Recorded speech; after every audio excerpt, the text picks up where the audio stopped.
1장 기본 네트워크 개념. 이것은 그 네트워크 프로그래밍을 하기 위해서 필요한 기본 개념이기도 하고 배경 지식이죠. 뿐만 아니라 기술 면접에서 나올 것 같은 얘기들.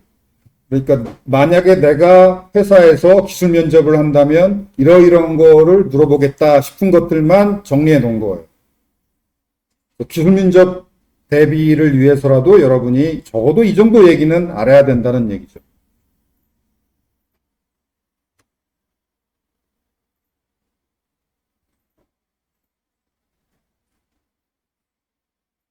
그래서 네트워크를 전문으로 하는 뭐 네트워크 엔지니어가 아니더라도 네트워크 프로그래밍을 해야 되는 실력 있는 개발자라면 최소한 이런 배경 지식 정도는 알아야 된다 하는 것들을 모아놓은 거예요. 최소한이야. 여기 있는 내용들이. 프로그래머 개발자도 최소한 이 정도는 알아야 네트워크 프로그래밍을 실력 있는 네트워크 프로그램. 예를 들자면 뭐 줌 같은 거 있잖아. 줌. 아니면 카톡 같은 거. 이런 거 구현하는 게 그 프로그래밍 기술보다도 배경 지식이 필요해요. 생각해보면 신기하지 않아? 뭐냐면 카톡 같은 경우에 그 지금 여러분은 안 신기하나? 그 무선 공유기 안쪽에 있으면은 바깥쪽에서 여러분 무선 공유기 집에 무선 공유기 다 있잖아. 무선 공유기 안쪽에서 바깥쪽에 있는 서버에 접근할 수는 있어요. 그런데 무선 공유기 바깥쪽에 있는 어떤 사람이 어떤 컴퓨터가 여러분 무선 공유기 안쪽에 있는 여러분 폰이나 여러분의 그 PC에 먼저 접근하는 건 안 돼요. 무선 공유기가 허용 안 해. 근데 이게 그 정도 기본 개념이 있다면 신기해. 뭐가 신기하냐면 A라는 학생도 무선 공유기 안쪽에 있고 B라는 학생도 무선 공유기 안쪽에 있는데 어떻게 둘이 통신하지? 이거 신기해. 이거 네트워크 그 개론책에 안 나오는 얘기예요. 네트워크 프로그래밍을 한번 해보면 무선 공유기 안쪽에 있는 내 친구하고 예를 들어서 여러분이 그 네트워크 프로그래밍 수업을 들었어. 그래서 실습을 해봤어요. 둘이 두 PC에서 강의실에서 서로 너 주소 뭐야? 해가지고 서로 보내고 받고 실습을 해봤어. 잘 돼. 근데 집에 가서도 해봤어. 안 돼요. 이 강의실 안에서는 여러분 노트북, 뭐 PC 왔다 갔다 해. 패킷 주고받고 할 수 있어요. 그런데 한 학생이 집으로 갔어. 그러면 무선 공유기 안쪽에 있잖아. 그러면 안 돼. 근데 학생 2명이 둘 다 무선 공유기 안쪽에 있네? 그러면 아예 안 돼. 왜 안 되는지. 그런데 카톡은 되게 하잖아. 줌도 되게 하잖아. 원래 안 되는 건데 어떻게 어떤 편법을 써서 되게 하는 건지. 원래 공식적으로는 안 되는 거예요. 무선 공유기 이제 카톡을 하는 학생의 노트북이 둘 다 무선 공유기 안쪽에 있다. 그러면 여러분이 아는 평범한 네트워크 프로그래밍 책에 있는 평범한 그런 내용만 공부해서는 카톡 못 만들어요. 일종의 편법을 써서 무선 공유기를 뚫어야 돼. 그런데 그거 뚫는 방법은 책에 안 나와요. 왜냐하면 편법이니까.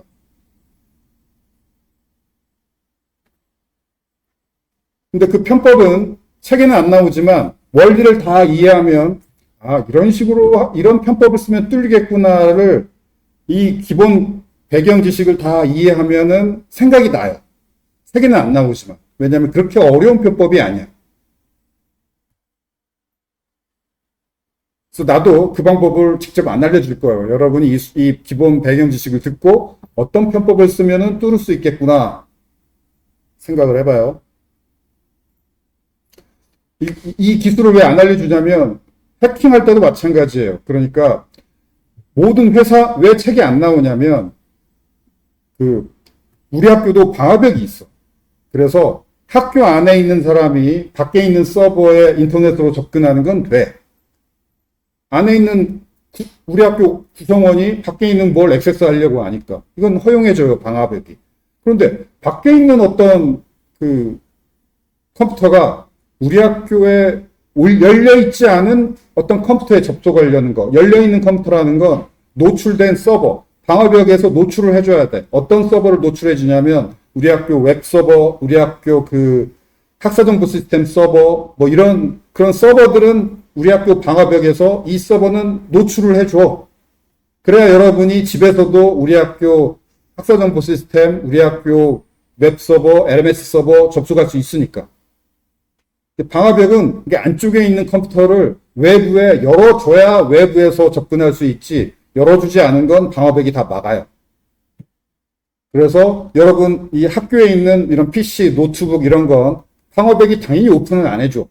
그러니까 밖에서 접근이 안 돼요, 원래.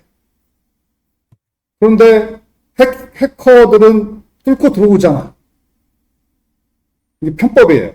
그 편법을 이용해서 우리 학교에 있는 여러분 노트북하고 그 다음에 저쪽 집에 있는 여러분 동생 뭐 친구의 노트북이 방화벽이 일종의 집에 있는 무선교육기가 일종의 방화벽 역할을 해요. 미니멀한 방화벽 역할을. 그래서 여러분의 집에 있는 그 무선 공유기도 열어주지 않는 이상, 여러분 집에 있는 무선 공유기도 열어주지 않는 이상 밖에서 여러분 무선 공유기 안쪽에 있는 컴퓨터에 접근을 못해. 열어줘야 돼. 여러분 집에 있는 무선 공유기도 일종의 방화벽 역할을 하는 거예요. 편법을 써서 뚫고 들어가는 거지. 카톡도 그 편법을 쓴 거예요. 근데 별로 어려운 편법이 아니야. 그래서 이 기본 배경 지식을 잘 이해하면 그 편법이 이렇게 하면 되겠구나 이해할 수 있는 학생도 있겠고 이해 못하는 학생도 있을 거예요. 근데 그런 내용은 편법이라서 교수도 얘기 안 할 거고 책에도 안 적혀 있어요. 여러분이 스스로 터득해야 돼.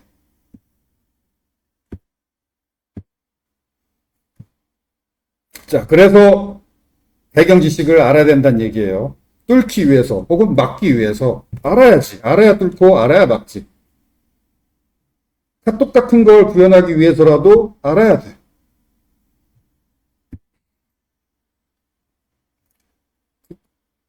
나 카톡 좀 하게 방화벽에서 내 PC 열어주세요. 이게 먹힐 리가 없잖아. 오케이. 그게 여러분이 배경 지식을 공부해야 되는 이유고, 우선 용어, 네트워크라는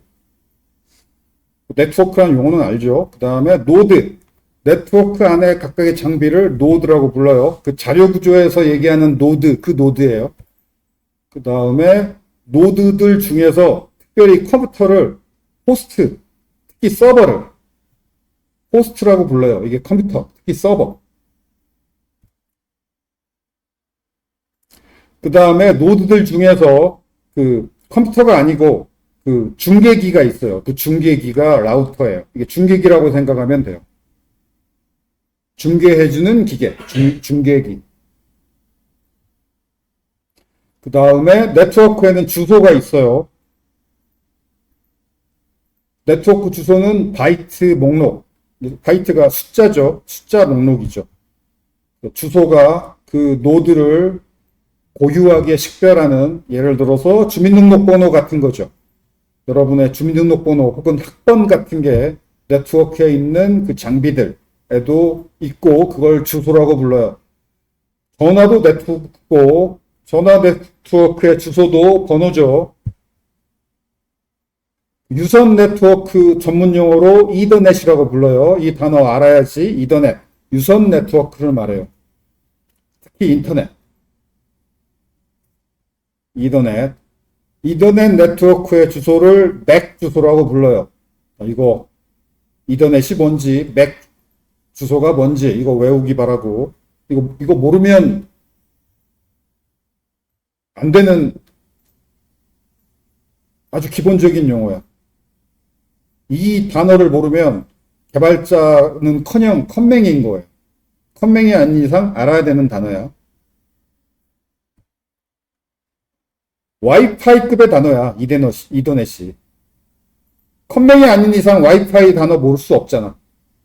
마찬가지로 컴맹이 아닌 이상 이더넷 모를 수가 없어요. 와이파이는 무선인 거 알지? 와이파이가 무선이고 유선은 이더넷이에요. 둘 다 주소는 맥 주소예요. 둘 다.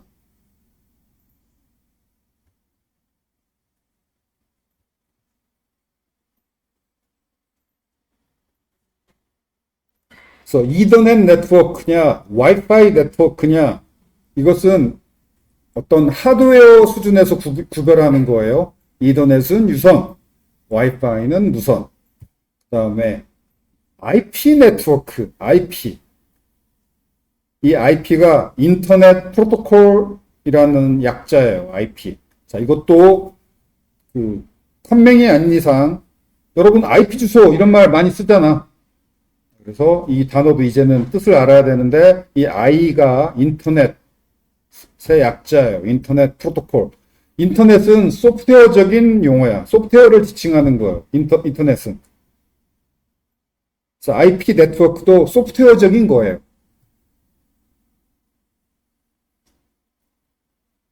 그래서 이 IP 네트워크가 하드웨어 위에서 돌아가야지. 그래서 IP 네트워크가 유선, 이더넷 위에서도 돌아가고 와이파이, 무선 위에서도 돌아가지.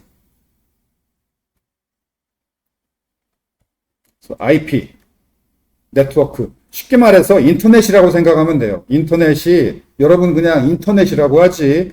그 인터넷 어떤 네트워크 이름인데 그 전문 용어로 IP 네트워크야. 그리고 IP 네트워크는 소프트웨어적인 얘기고 소프트웨어적인 IP 네트워크가 어떤 하드웨어에서 돌아가냐면 대표적인 두 하드웨어가 이더넷 하드웨어 네트워크, 와이파이 하드웨어 네트워크 위에 IP 네트워크가 돌아가죠. 그런데 저 이더넷하고 와이파이가 대표적인 두 개지 이거 말고도 있어요. 왜냐하면 여러분이 알고 있는 인터넷이 이더넷 유선, 와이파이 무선 말고 또 어떤 통신망으로 인터넷이 되죠? 여러분 3G 통신으로 인터넷 되잖아. 3G하고 와이파이하고 다르잖아. 3G 말고 3G는 옛날이고 요즘은 뭐죠? 뭐 4G, 5G. 자, 이것도 무선 네트워크 중에 하나인데 와이파이하고는 다른 기술의 무선 네트워크죠. 3G, 4G, 5G. 유선도 이더넷 하나만 있는 거 아니에요. 대표적인 유선 네트워크가 이더넷 말고 전화 네트워크가 있지. 인터넷 초창기에 전화 네트워크 위에서 인터넷 IP 네트워크를 돌렸어요. 여러분 그 부모님은 기억할 거야.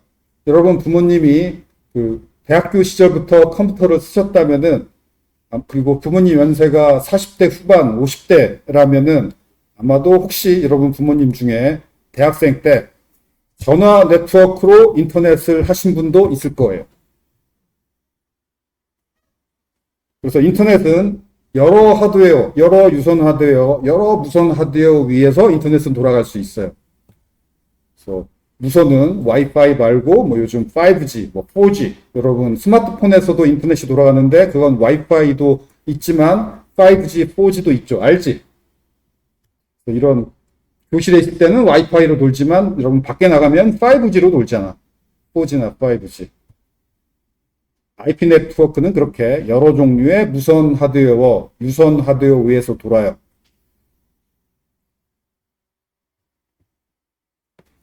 그 다음에 IP 네트워크는 보통 명사예요, 사실은. IP 네트워크는 이러이러한 기술을 구현한 네트워크라는 뜻이에요.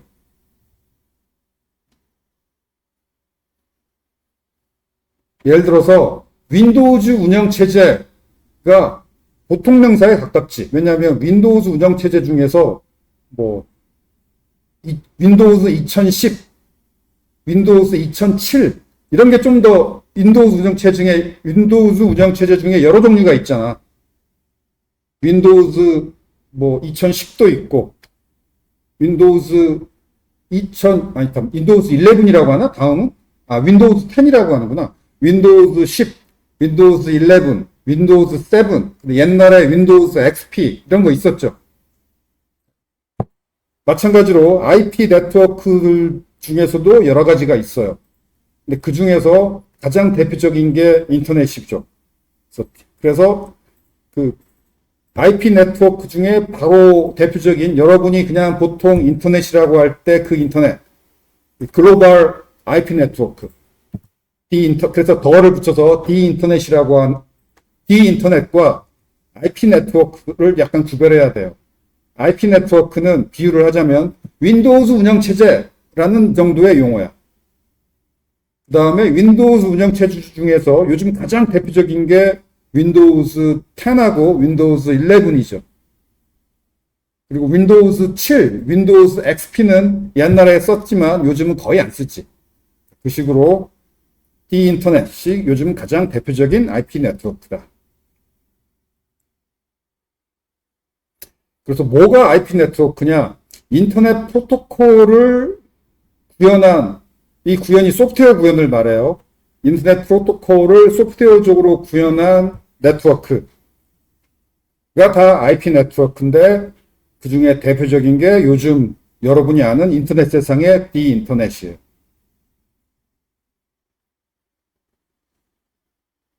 IP 네트워크의 주소가 바로 그래서 IP 주소라고 부르는 거예요. IP 네트워크의 주소니까.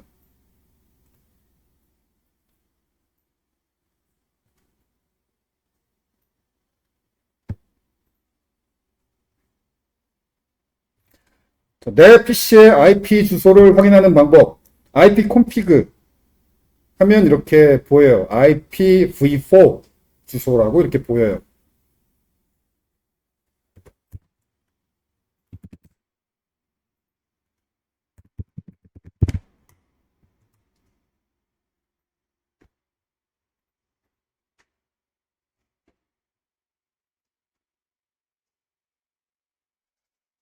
여기 와이파이라고 보이죠? 내 노트북에 지금 와이파이도 있기 때문에 그 와이파이의 IPv4 주소는 이거고. 아, 참. 블루투스로도 인터넷 할 수 있어요. 블루투스 무선 알지? 와이파이 말고 블루투스 무선으로도 그 위에 인터넷 소프트웨어가 돌아가요. 네트워크 소프트웨어가. 블루투스, 와이파이 이런 건 하드웨어지. 그리고 인터넷 이건 소프트웨어예요. 여러 종류의 하드웨어 위에 인터넷 IP 네트워크 소프트웨어가 돌아가는 거죠. 그리고 여기 이더넷 어댑터라고도 보이죠. 그런데 여기 V 이더넷이지. 이 V가 붙으면 버추얼이란 얘기예요. 그러니까 소프트웨어적인 이더넷이 아니고 버추얼. 아 참, 하드웨어적인 이더넷이면 그냥 이더넷이라고 붙어 있으면 하드웨어적인 이더넷이야. 그런데 V가 붙었으면 이건 버추얼, 가짜란 뜻이에요. 버추얼. 소프트웨어적인 이더넷이란 얘기예요. 내 노트북에는 지금 이더넷이라는 단어가 안 보이니까 그냥 이더넷이 안 보이죠. 그러면 하드웨어 랜은 안 붙어 있다는 얘기죠. 그런데 아마 강의실 PC에는 붙어 있을걸? 강의실 PC에서 조사해 봅시다.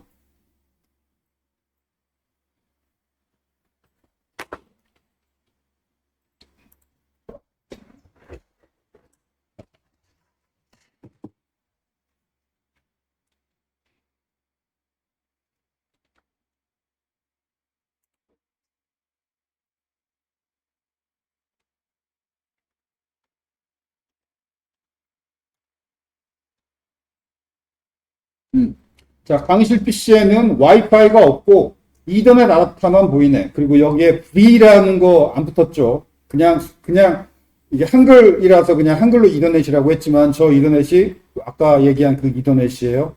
지금 강의실 이 PC에는 하드웨어 인터넷 장비만 붙어 있다는, 이더넷 장비만 붙어 있다는 걸 알 수 있죠. 와이파이는 없고.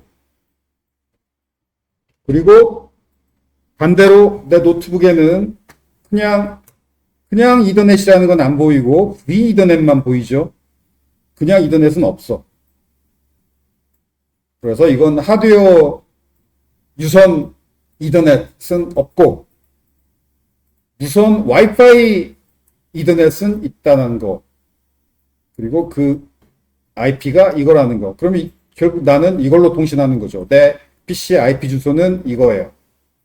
얘는 V가 붙었으니까 가짜예요. 버추얼이야. 이게 뭔지는 나중에 얘기할게요. 이건 좀 더 개념이 어려워. 이 장비가 뭔지는. 내 노트북은 지금 무선 와이파이로 통신하고 있고 IP 주소는 저거다. 이 정도 지식은 알 수 있어야죠.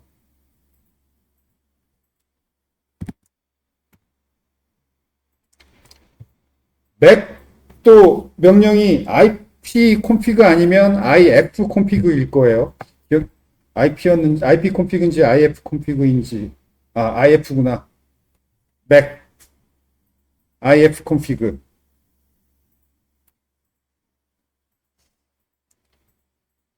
그리고 맥은 이렇게 iNet이라고 나오면 이게 그 이더넷을 말해요. 아니다. iNet이 이더넷 아니에요. 인터넷을 말해요. iNet이 인터넷이야. 이더넷이 아니라. 인터넷을 줄여서 iNet이라고 한 거니까 저것이 이더넷인지 와이파이인지 모르죠. 인터넷은 소프트웨어적인 거니까. 여기 iNet.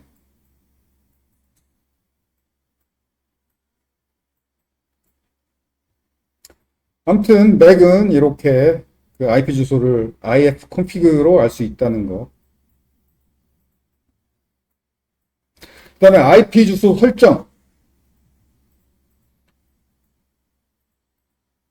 인터넷은 소프트웨어적인 거야. 하드웨어적인 게 아니야. 그래서 인터넷 주소도 하드웨어 주소가 아니라 소프트웨어 주소예요. 소프트웨어에 부여된 주소예요. 하드웨어에 박혀있는 하드웨어가 아니야.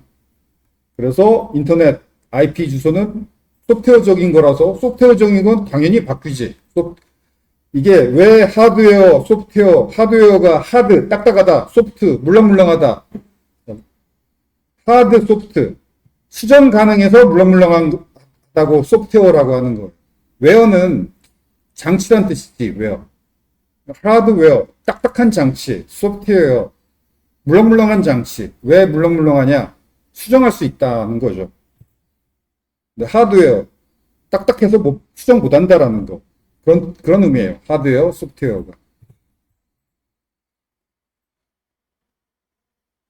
그래서 IP 주소는 소프트웨어 주소니까 바뀔 수 있는 주소인데, 그 IP 주소를 부여하고 수정하고 이런 방법은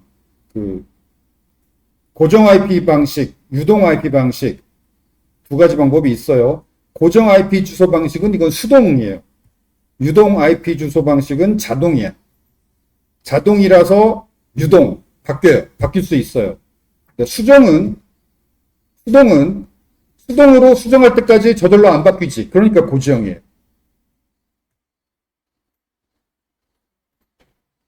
수동 설정이 고정인 이유. 수동으로 수정할 때까지 수정이 자동으로 안 일어나니까 고정이지. 그런데 자동 IP 부여하는 방법은 이건 다음번에 IP를 또 부여할 때 바뀔 수가 있는 거죠. 그럼 다음번에 IP를 부여할 때가 언제냐? 부팅할 때. 자동 IP 주소는 부팅할 때 IP가 자동으로 부여되는데 이때 지난번 부팅할 때랑 똑같은 IP가 부여된다라는 보장이 없어. 한 번 부팅한 다음에는 안 바뀌어요, 얘도. 부팅할 때마다 자동으로 IP를 주소를 할당받는데 똑같은 게 할당될 수도 있고 아닐 수도 있어요. 이건 랜덤이야.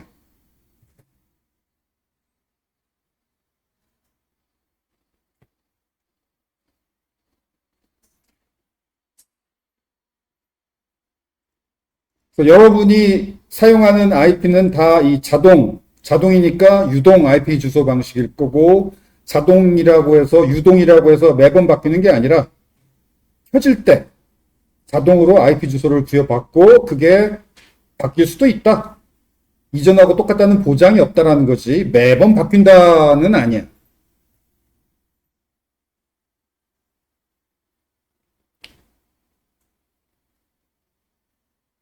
그래서 여러분이 학교에서도 집에서도 여러분이 노트북이나 스마트폰에 수동으로 IP 설정한 적이 없잖아. 해도 돼요. 해도 되는데 안 하잖아. 안 하면 자동이에요. 그리고 자동이면 IP 주소가 바뀔 수 있다라는 거지 바뀐다는 얘기가 아니에요. 그래서 IP가 남아돌고 널널한 여러분 집은 거의 안 바뀔 거예요. 노트북을 껐다 켰다 해도 거의 매번 무선국유기가 가급적 똑같은 IP 주소 주지. 가급적 이 자동으로 IP 주소도 여유가 있다면 똑같은 거 줘. 똑같은 걸 줄 수 없을 때 다른 걸 줘요. 근데 우리 학교는 널널하지 않죠. 스마트폰도 많고 노트북도 많잖아. 그래서 우리 학교에서 노트북을 키면 아마도 매번 IP 주소가 바뀔 거예요. 그런데 여러분 집에서 여러분 노트북이나 스마트폰을 키면 아마 안 바뀔 거야. 널널하니까. 주소가 남아도니까. 그래서 여러분 집에서 바뀌는지 학교에서 바뀌는지 한번 확인해 보세요. 이렇게 확인해 보면 되니까 요 ifconfig 아니면 ipconfig 이 명령으로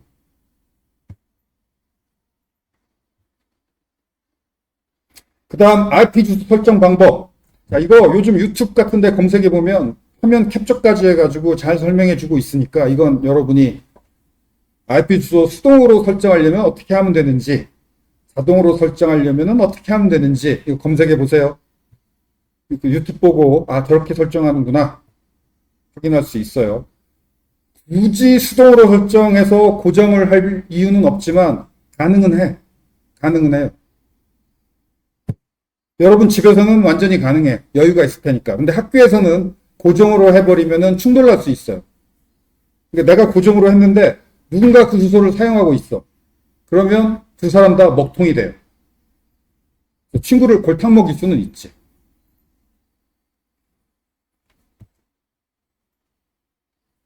학교에서는 고정으로 설정하면 아마도 높은 확률로 누군가가 사용하고 있는 IP라서 둘 다 먹통이 될 거예요. IP 충돌. 근데 집에서는 널널하니까 고정 설정 연습을 집에서는 해볼 수 있을 거예요.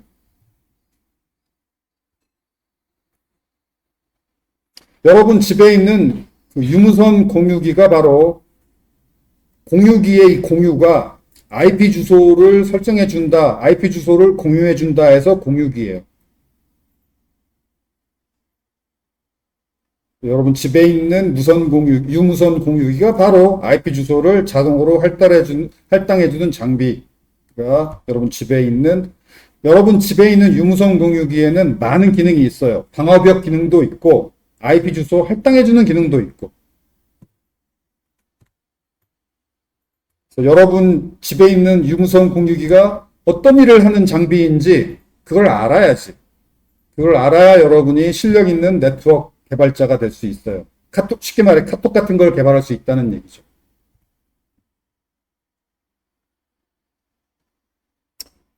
자, 10분 쉽시다.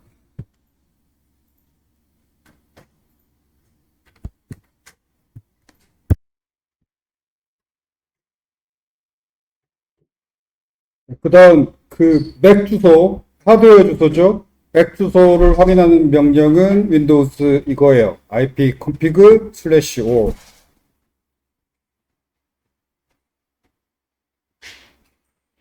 하면 여기 이렇게 물리적 주소가 바로 이 물리적 하드웨어란 얘기예요. 물리적 주소가 하드웨어 주소란 뜻이고 나오죠.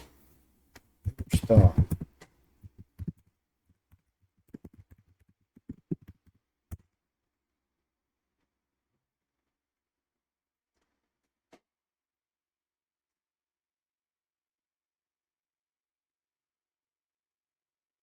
여기 내 노트북에는 지금 무선 랜 어댑터, 무선 랜만 있는데 와이파이, 이더넷은 없고 여기 물리적 주소 7032174023EF라고. 아, 이건 버추얼이다. 여기 버추얼이라는 단어가 나오죠. 버추얼이라는 단어가 있는 부분은 가짜예요. 소프트웨어인 장비야. 그래서 이거 가짜예요. 아까 V 이더넷처럼 여기 버추얼. 지금 요즘은 소프트웨어적인 통신도 많이 하고 있기 때문에 소프트웨어적으로 만든 가짜 장비가 있어요. 지금 여기 무선도 버추얼, 이거 가짜예요. 버추얼이라는 부분이 없는, 여기는 이 부분은 버추얼이라는 단어가 없지. 얘가 진짜고, 여기 무선 랜 어댑터 와이파이 요게 진짜고, 여기 하드웨어 이름도 나오네. 인텔 와이파이 내 무선 랜 어댑터의 그 칩 이름이죠. 인텔 와이파이 6E AX211. 이게 붙어 있고, 자, 이 물리적 주소. 이게 이 장비 칩 이름과 이 칩의 그 맥 어드레스가 여기 보이죠.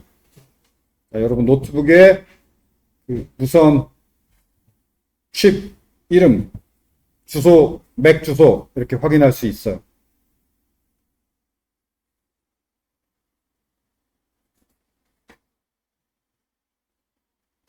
아, 그리고 여러분도 보이는지 모르겠지만 여기 임대 시작 날짜, 임대 만료 날짜 이게 IP 주소 자동 임대, IP 주소를 자동으로 임대 받았고 오늘 내가 학교에 오늘 8월 25일이죠. 8시 43분에 내가 노트북을 켰구나. 그리고 임대 만료 날짜 내일 오전 9시까지. 그러면 아마도 임대 만료 날짜가 내일 9시까지니까 내일 9시 전에는 노트북을 재부팅해도 IP 주소가 안 바뀔 것 같은데 그 얘기인 것 같아요.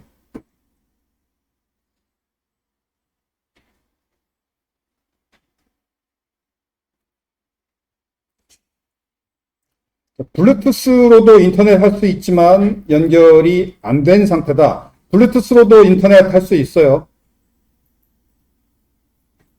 근데 블루투스는 거리가 짧지. 와이파이보다 거리가 짧아요. 보통 잘 와이파이가 있으면 블루투스 인터넷은 안 하지, 거의.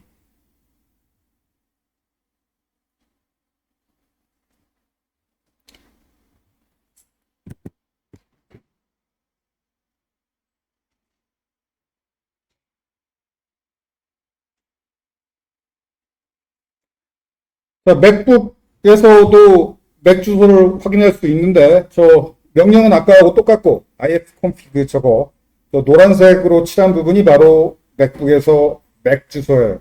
하드웨어 주소.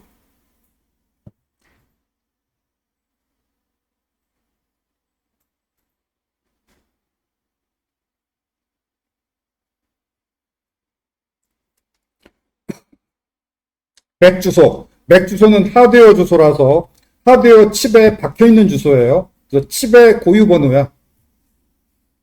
여러분 주민등록번호 안 바뀌잖아. 하드웨어 칩에 있는 맥 주소도 그 칩 안 바뀌어요. 칩에 하드웨어 칩 부품에 고정된 주소예요.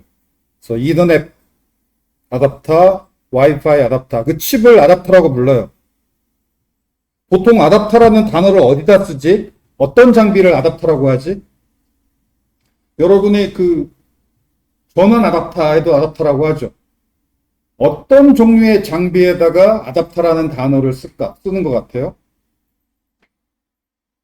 연결하는 거. 또 전원도 여러분 노트북을 그 전원 소켓에 집 벽에 있는 전원에 연결하잖아. 그래서 그런 연결하는 장비를 아답터라고 해요. 그 다음에 이런 와이파이나 이더넷도 아답터라고 부르는 이유가 통신망에 연결한다는 뜻에서 전원망에 연결하듯이 통신망에 연결한다. 그래서 아답터예요.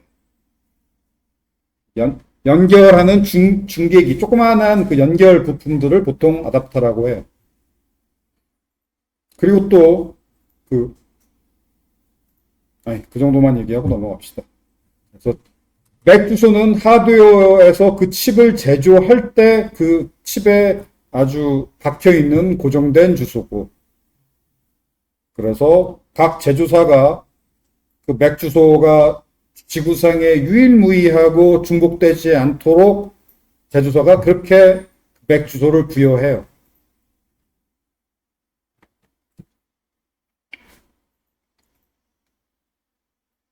그래서 IP 주소가 중복되면 둘 다 통신이 안 되듯이 맥 주소도 중복이 되면 둘 다 통신이 안 되거나, 그럼 해킹하는 방법 중에 하나예요. 그 영화 같은, 첩보 영화 같은 거 보면 그 스파이가 누구 도청하고 싶을 때 이렇게 뭔가 그 사람 스마트폰을 이렇게 뭔가 복사하잖아. 맥 주소 복사하는 거예요.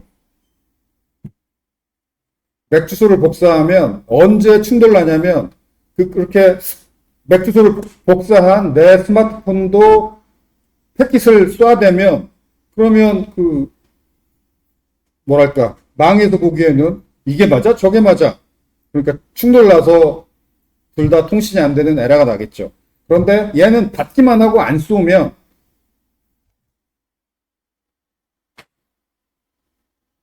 그러면 충돌이 안 나죠.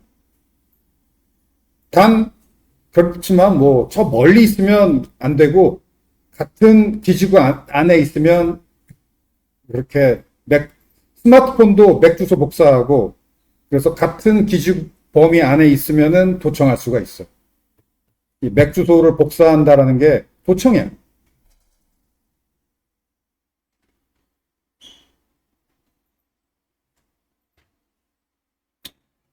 오케이. 그러니까 비교를 하자면 가짜 신분증 만드는 거에 비유할 수 있죠. 가짜 주민등록증 만드는 거. 그런 식으로 해킹할 때 가짜 맥 주소를 변경할 수 있는 해킹용 어떤 장비도 있어요.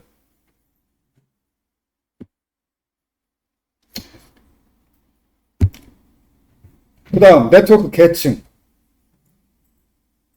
으로 넘어가기 전에 앞에서 얘기했던 것 중에 주요 개념들 살펴보죠. 여러분이 반드시 알아야 되는 용어. 이더넷, 와이파이, IP 네트워크, 맥 주소가 뭔지 이런 건 모르면 안 되지. 명령은 기억 안 나도 돼, 요즘 세상에. 왜냐하면 명령이 기억 안 나면 요즘은 다 구글링 하거나 특히 인공지능한테 물어보면 알려주니까. 인공지능이 알려주는 것은 외울 필요가 없죠. 아니, 외우면 좋지만 안 외워도 되지. 그렇지만 이런 용어조차도 모르면 대화가 안 되지. 용어는 적어도 알아야죠. 이 용어가 무슨 뜻인지 정도는.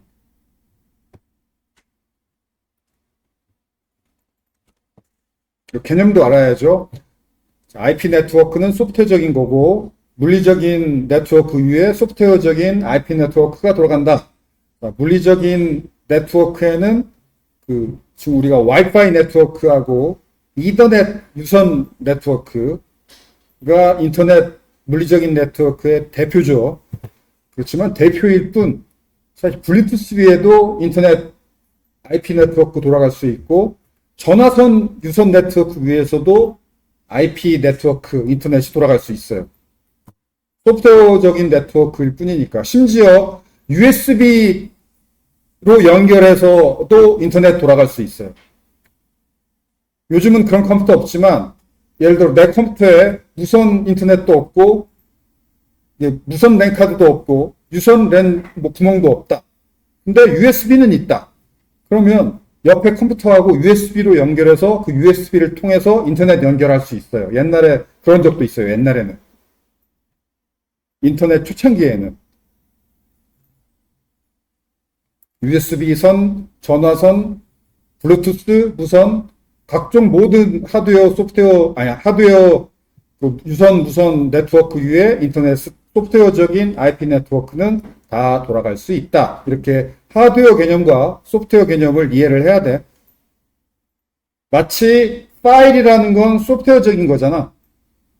그 파일을 저장하는 하드웨어에는 HDD 하드디스크도 있고 SSD도 있고 그 다음에 뭐 USD 칩도 있고 USB 메모리도 있고 이런 여러 하드웨어 디스크에 파일을 저장할 수 있잖아. 파일이라는 건 소프트웨어적인 거니까. 통신도 마찬가지예요. 하드웨어 계층이 있고 소프트웨어 계층이 있어요. 그 계층, 그 얘기를 하려고 해요. 네트워크 계층. 하드웨어 계층이 있고 소프트웨어 계층이 있고 계층이 있어요. 이런 걸 계층형 아키텍처라고 불러요. 크고 복잡한 조직을 체계적으로 만들고 운영하고 관리하려면은 매우 어려운데 그러려면은 그걸 구조적으로 정리를 해야 되는데 그게 대표적으로 계층 구조를 만들어야 그 계층 구조가 훨씬 만들기도 쉽고 운영 관리하기도 쉬워요. 그래서 크고 복잡한 구조는 어떤 구조든 거의 대부분 계층형 구조예요. 기업 구조도 그렇고 군대 조직도 그렇고 다 그렇지.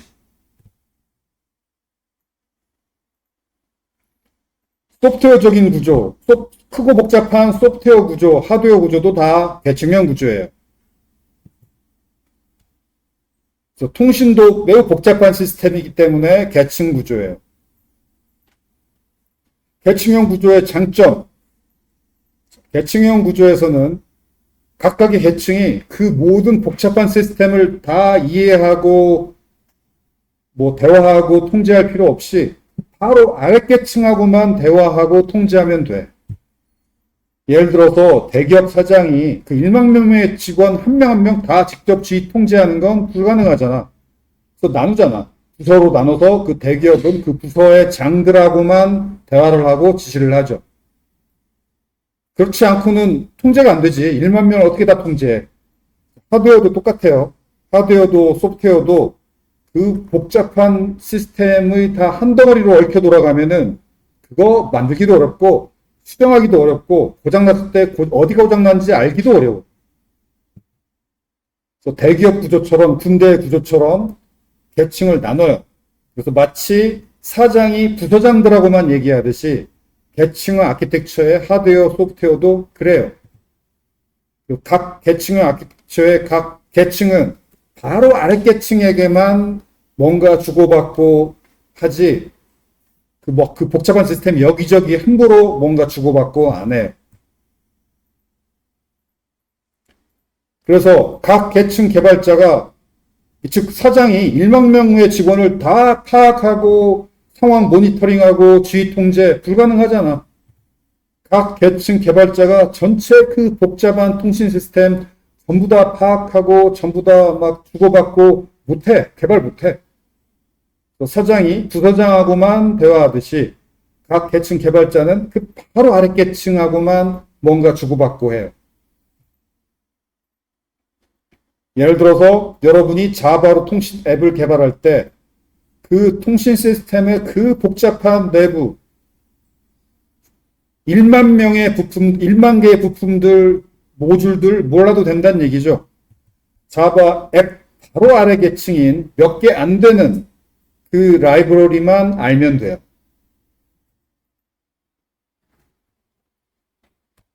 마치 사장이 1만 명의 직원 다 몰라도 되듯이.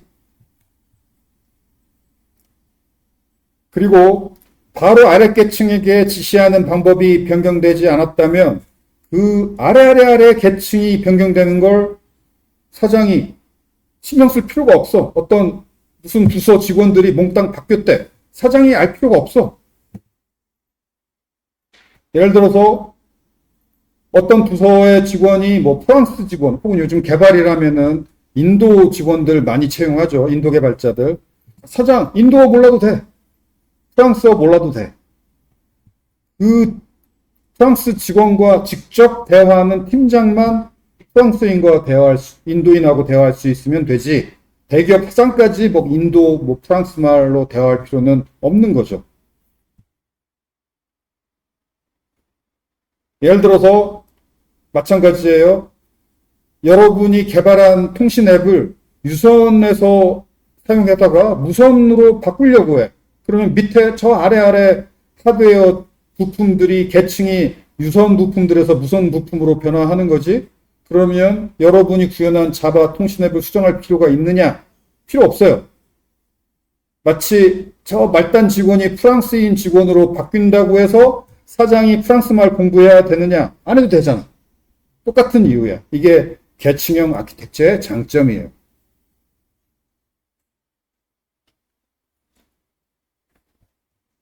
그래서 전문용어로 표현하면 계층형 아키텍처의 인접한 계층 사이의 인터페이스가 대화하는 인터가 인터스텔라, 뭐뭐 사이란 뜻이야. 그다음에 페이스, 얼굴이란 얘기예요. 얼굴을 맞대고 있다라는 의미로 생긴 그 용어예요. 두 사람이 얼굴을 맞대서 대화한다. 그런 뉘앙스의 용어가 인터페이스. 그러니까 두 부품, 두 모듈, 두 계층이 만나서 대화하는 부분이 있죠. 만나서 대화하는 부분, 뭔가 주고받는 부분, 그 부분을 인터페이스라고 불러요. 그래서 그래픽 유저 인터페이스의 그 인터페이스 똑같아요. 여러분이 컴퓨터하고 대화할 때 그 유저 인터페이스를 통해서 컴퓨터하고 대화하죠. 그래서 UI의 I가 그 유저하고 이 시스템하고 대화하는 인터페이스다. 그 얘기예요. 자, 인접한 계층 사이의 인터페이스가 변경되지 않고 그대로 있는 한 그 계층 내부나 그 아래 계층이 뭐 수정되는 건 영향 미치지 않지. 딱 대기업 사장이 그 대기업 조직 전체에 대한 인터페이스는 그 바로 아래 부서장들하고만 대화하니까 대기업 사장이 그 조직을 통제하는 인터페이스는 그 부서장들이야. 즉 임원회의죠. 임원회의, 뭐 이사회의. 거기 참여하는 사람들의 프랑스인이 참여하지 않은 이상 대기업 사장이 신경 쓸 필요가 없는 거지. 자바 앱도 그래요. 밑에 저 아래 부품이 유선에서 무선으로 바뀌는 거 상관없어. 어차피 자바 앱은 바로 아래 계층인 자바 네트워크 라이브러리하고만 뭔가 주고받고 왔는데 자바 네트워크 라이브러리는 뭐 어지간해서 안 바뀌어요. 만약에 자바 네트워크 라이브러리가 바뀌었다. 그러면 그런 걸 우리가 그 버전업이 되면서 호환성이 깨졌다라고 얘기하죠. 호환이 안 되게 버전업 됐다라고 표현하는데 그런 일은 매우 드물어요. 이게 계층형 아키텍처의 장점이에요.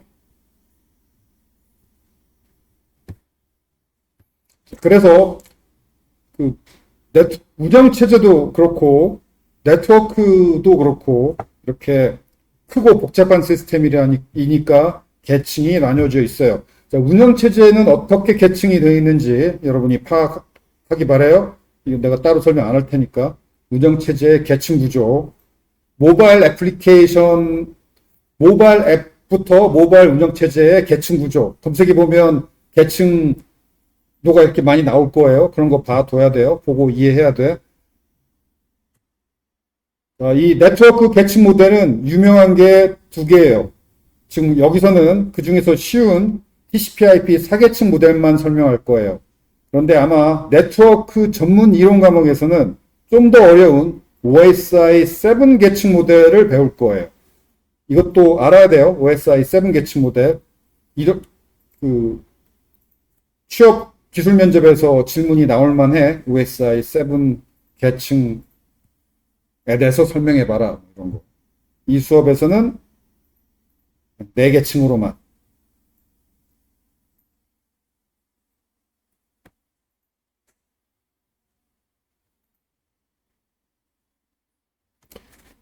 자, 각 계층은 인접한 바로 아래 계층하고만 대화해요.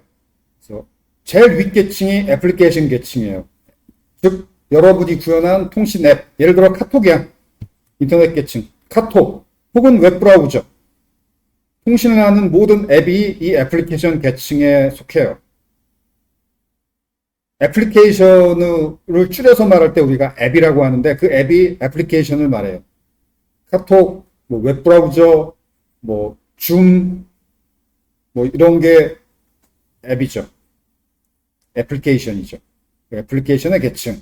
자, 애플리케이션에서 여러분이 통신 프로그래밍을 한다는 건 그 바로 아래 계층에다가 지시를 하는 거예요. 이걸 보내라. 또 보내기만 하는 게 아니라 받기도 해야지. 뭐가 도착했습니다. 라는 보고를 받아서 도착한 걸 또 받아야지. 그 바로 아래 계층이 TCP 모듈이 있고 UDP 모듈이 있어요. 여러분이 구현할 게 앱이죠. 자, 앱이 TCP 통신으로 전송할 수도 있고 보내고 받을 수도 있고 UDP 통신으로 보내고 받을 수도 있어요. 소위 말해서 비유를 하자면 여러분은 그냥 택배사한테 시키잖아. 구체적으로 어떻게 가는지는 신경 안 쓰잖아. 즉 이게 전송 계층이 택배 계층이야. 근데 택배는 택배도 여러 종류죠. 인터넷이래. 또 뭐냐, 전화하면 쪼르르 그 택배사 직원이 달려오는 그런 택배도 있고, 여러분이 저 편의점 가서 사용하는 그 편의점 택배도 있지. 그 다음에 우체국 택배도 있잖아. 자, 그런 식으로 전송 계층을 택배 계층으로 이해하면 돼요. 그래서 TCP 택배한테 일을 시킬 수도 있고, UDP 택배한테 일을 시킬 수도 있어. 일장일단이 있어요. TCP 택배의 장점, UDP 택배의 장점. 그 다음에 TCP하고 UDP한테 이 애플리케이션이 이제 여러분이에요. 여러분은 자세한 거 몰라도 돼. 어떻게 저까지 가는지. 그냥 TCP 택배, UDP 택배한테 전화 이렇게 해가지고 돈 얼마 지불하고 이렇게 보내면 된다. 아주 간단한 인터페이스만 알면 돼요. 여러분의 택배 인터페이스는 그 택배사 직원하고 대면하면서 대화하는 게 여러분의 인터페이스지. 간단하잖아, 그거. 그 뒤에 매우 거대한 택배 시스템, 물류 시스템이 있지만 여러분이 알 바 아니지. 그게 계층형 아키텍처예요. 그 다음에 그 TCP, UDP 계층 아래, 전송 계층 아래 인터넷 계층이 있어요.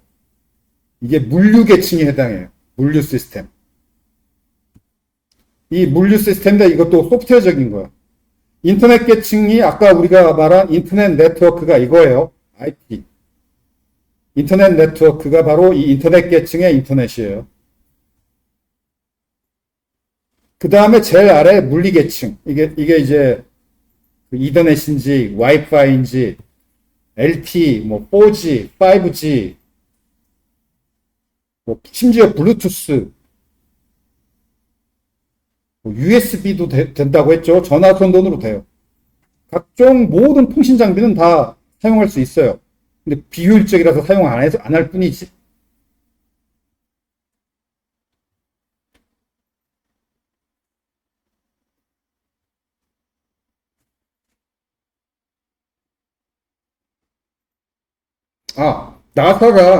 나사가 저 인공위성이 아니라 우주 태양계 탐사선하고 통신하는 것도 소프트웨어적으로는 이 계층을 써요. 사실은 이 물리적 계층에 그 나사가 태양계 탐사선하고 통신하는 것도 하드웨어 장비는 전혀 다른 장비지만 행성 간 통신이죠. 우주 통신이지. 또한 나사만의 통신이겠지. 그 하드웨어는 나사만 사용하겠죠. 목성에 있는 탐사선하고 통신해야 되니까. 심지어 저 태양계 외곽을 가고 있는 저 보이저하고 또 통신하죠. 근데 소프트웨어는 인터넷 계층 소프트웨어라고 해요.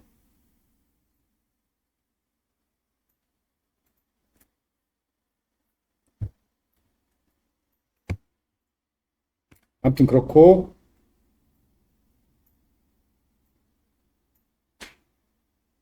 1, 2, 3, 4는 여러분이 읽어보세요.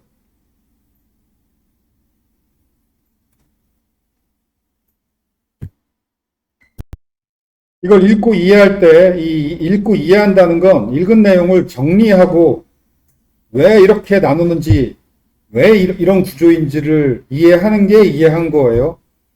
자, 이해해 봅시다. 물리적인 하드웨어 계층과 소프트웨어적인 계층을 나누는 건 너무 당연해. 하드웨어 계층은 하드웨어고 소프트웨어 계층은 소프트웨어지. 그 다음에 애플리케이션하고 그 아래 계층하고 나눈 것도 당연해. 앱은 카톡도 만들어야 되고 줌도 만들어야 되고 통신앱 만들 거 엄청 많잖아. 앞으로도 계속 만들어져야 되잖아.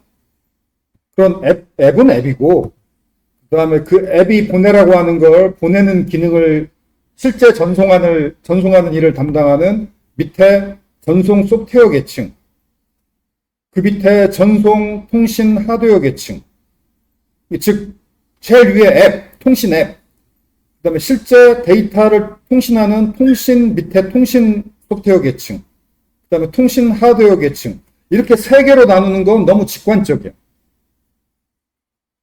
앱을 만들 때마다 밑에 통신 계층을 매번 또 만들고 필요가 없으니까. 그런데 이 통신 계층을 전송 계층과 인터넷 계층으로 두 개를 나눴잖아. 그러면 전송 계층하고 인터넷 계층의 역할은 어떻게 다른 거고 왜 나눠줘야 되죠?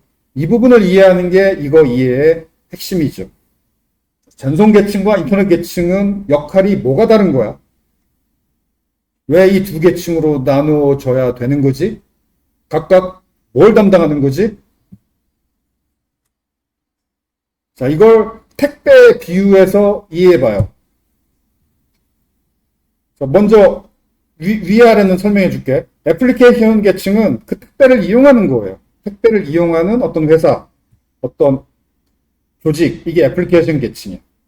그리고 물리적인 계층은 트럭, 뭐 기차, 배, 비행기 이런 게 물리적인 계층이지. 그 다음에 이 중간에 있는 두 소프트웨어적인 계층이 택배 조직인데 택배 조직을 이렇게 두 계층으로 나눴어. 그러면 이 각각의 계층의 역할이 어떻게 다른 거야? 자, 그 관점에서 다시 읽고 이해해 보세요.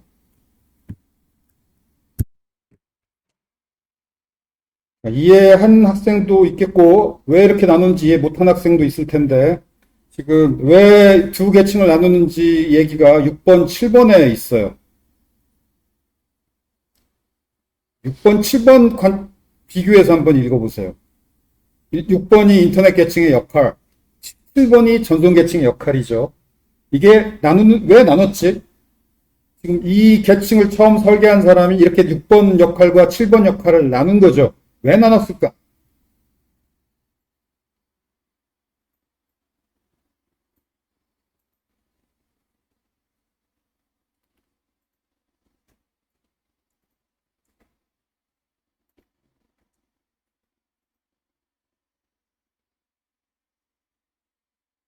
나눈 이유도 사실은 그리 어렵지 않아요. 예를 들어서 여러분 회사 가면 팀장도 있고 뭐 예를 들어 옛날식으로 과장, 무슨 과, 요즘은 다 무슨 팀이라고 하죠. 그 과장 혹은 팀장이 있고 그 위에 부장이 있죠. 부장하고 팀장하고 지위를 이렇게 계층을 나눈 이유가 뭘까?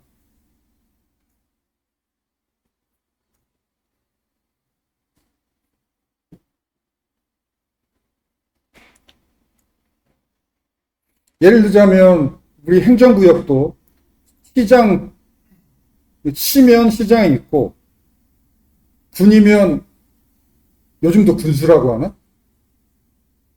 시장이 있죠. 시 혹은 뭐 무슨 군이면 군수. 그 위에 도지사가 있지. 도지사 위에 국무총리가 있고. 중간에 도지사의 역할이 뭐지? 계층을 왜 나눴지? 계층을 왜 나누냐면 그 계층을 안 나누면 너무 복잡하니까 계층을 나누는 거예요. 이 이유는 쉬워. 왜 계층을 나누느냐? 계층 안 나누면 너무 복잡하다. 나누자. 그래서 6번에서 해야 될 일도 복잡하고 7번에서 할 일도 복잡하니까 복잡한 일 두 개를 한 덩어리로 하면 그럼 계층형 아키텍처가 아니지. 계층형 아키텍처가 뭐라고 그랬죠? 너무 크고 복잡한 시스템을 한 덩어리로 구현하면 너무 크고 복잡하니까 계층으로 나눠서 구현하고 그래야 훨씬 쉬워지죠. 마치 직원이 한 10명 정도인 작은 기업은 사장이 10명 모든 말단 직원하고도 다 대화를 해. 10명밖에 안 되는데 사무실에 다 들어앉아서 같이 얘기하지. 그런데 직원이 10,000명쯤 되면 그 10,000명이나 되는 기업의 사장이 10,000명의 직원을 다 통제하고 파악하고 지시하는 거 불가능해. 그러니까 그 경우는 사장은 한 10명 정도 되는 부서장한테만 지시하죠. 그러면 10명 정도 되는 부서장도 또 그 밑에, 이게 부장이죠. 10명 정도 되는 부서의 부장 혹은 이사, 10명 정도 되는 그 임원회의에다가 지시를 하면 그 10명 정도 되는 각각의 임원은 자기 밑에 10개 정도의 팀을 거느리고 있겠지. 10명 정도 거느리고 있는 팀들한테 지시를 하면 팀장한테, 팀장회의죠. 부서의 장이 10명 정도 되는 팀장을 모아가지고 팀장회의를 하고, 그러면 팀장은 또 되돌아가서 그 팀장 밑에 직원이 한 10명 정도 있겠죠. 10명 정도 있는 직원들한테 다 지시를 하겠죠. 이렇게 한 사람이 효율적으로 지휘할 수 있는 그런 사람의 수는 10명을 넘지 않는데. 뭐 그 매직 넘버라고 7명 정도가 적당하다는 옛날 얘기도 있어요. 근데 옛날 7명은 인터넷, 뭐 스마트폰 이런 게 없던 시절이고 요즘은 뭐 스마트폰도 있고 뭐 통신 수단이 활발해서 7명보다 좀 늘어났다고 하는데 아무튼 그래도 10명 정도 또 10,000명 정도 되는 조직이라면은 팀원 10명 그다음에 그러면 10개 팀을 모은 부서 10개 부서를 모은 사장 그러면 10,000명이 됐지. 그런데 직원이 한 10명 정도인 벤처야. 그러면 그런 거 없죠. 10명이 다 모여서 얘기하지. 자, 인터넷 계층, 전송 계층 나눈 이유는 그거예요. 이게 한 덩어리로 구현하기에는 사이즈가 크다. 사람으로 치면 몇백 명이다라는 얘기예요. 몇백 명이면 한 팀에 몰아넣으면 안 돼. 몇백 명이면 쪼개야죠. 그래서 쪼갠 거예요. 그래서 인터넷 계층이 팀 계층이고 전송 계층이 부서 계층인 거예요. 계층을 나누는 이유는 그거예요. 크고 복잡하니까 계층을 나누는 거야.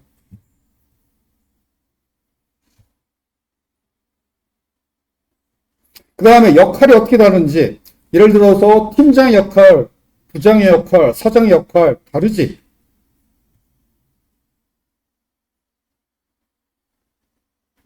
그래서 부장부터는 임원이라고 하죠.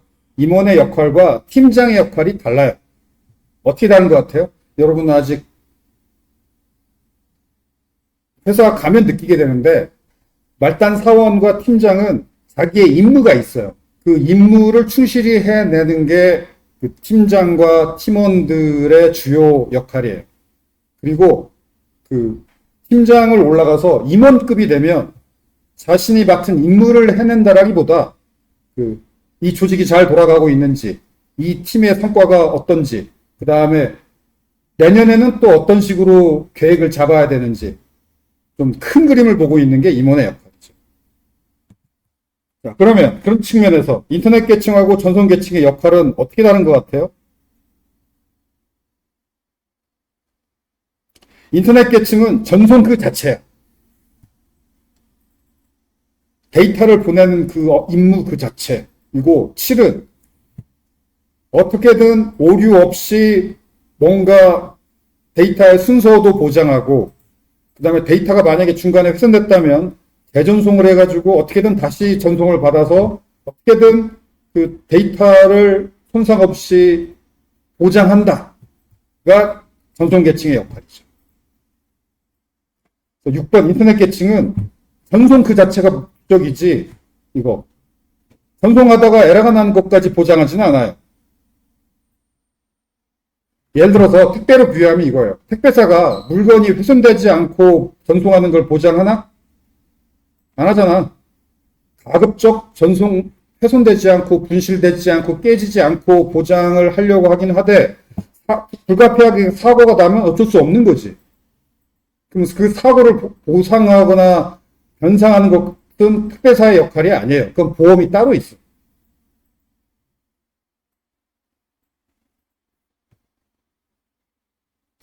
그 택배 보험 또는 뭐 돈이 주고 가고 하는 거래라면 이게 또 쇼핑몰 같은 경우도 그렇지. 쇼핑몰이 그 옥션이나 쿠팡 같은 것이 만약에 사기 업체가 들어와서 사기 거래 이런 것까지 보고 얘기가 너무 벗어나지는 말자. 되돌아와서 인터넷 계층은 패킷 하나하나를 목표까지 전송하는 것까지가 얘의 목표예요. 근데 패킷을 목적지까지 보낸다. 이 패킷이 택배 상자라고 생각하면 돼요. 택배 상자 하나하나를 목적지까지 보낸다. 이거가 6번 인터넷 계층의 역할이에요. 그다음에 7번 혹시 가다가 손상될 수도 있고 사고가 날 수도 있잖아. 그 사고에 대한 보장 이 7번의 역할이에요. 그리고 전송할 데이터가 너무 커서 그 전송할 데이터를 쪼개서 보내야 될 경우도 있겠죠. 그 쪼개서 보내는 것도 7번의 역할이에요. 쪼개서 보냈을 경우에 전송 받은 다음에 데이터를 원래대로 조립해야지. 원래대로 조립하는 것도 7번의 역할이에요. 6번은 그 전송한 패킷이라는 상자 하나하나로 쪼개서 데이터를 보내는데 그거 하나하나만 목적지까지 보낸다.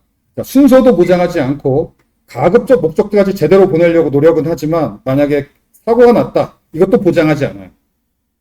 최선을 다하되 보장하지는 않는다. 그리고 패킷 단위로만 전송하는 거 신경을 쓰고 큰 데이터는 네가 알아서 쪼개서 달라. 이게 6번이야. 이걸 쪼개주는 게 7번이고 쪼개줘서 쭉 보낸 다음에 뭐가 안 왔네? 아는 부분만 다시 보내. 그것도 7번이에요. 자, 이 역할을 이해하기 바래요. 인터넷 계층과 전송 계층이 뭐가 다른지.